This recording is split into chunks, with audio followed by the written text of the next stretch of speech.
It's a bit like an alarm clock. You can keep switching the alarm clock off, but eventually, if you don't get out of bed and go to wherever you're meant to be going to, it will be too late. His hope now that world leaders won't hit snooze.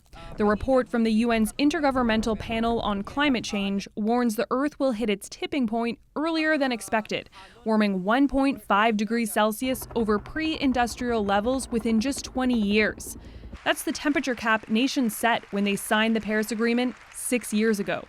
This is probably the last report that will be written before we go through and beyond 1.5 degrees C, unless we act now. And that's quite a stark warning. Look at this. Leaning on thousands of scientific papers, the report outlines the consequences if warming continues. By 2050, the Arctic could be ice-free during the summer. There will be more heat waves and droughts. Sea levels will continue to rise, meaning coastal floods seen every 100 years could happen every year. And to erase all doubt, it unflinchingly states humans are to blame.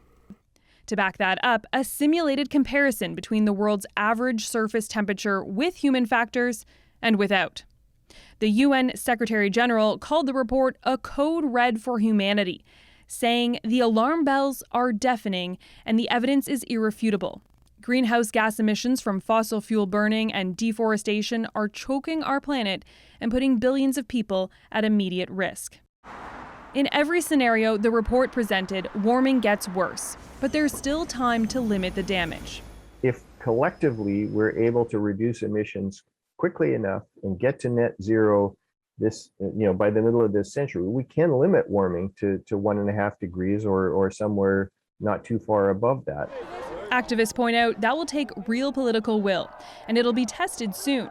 In a few months, Glasgow will host a major UN climate conference, and world leaders will be under pressure to come up with a plan.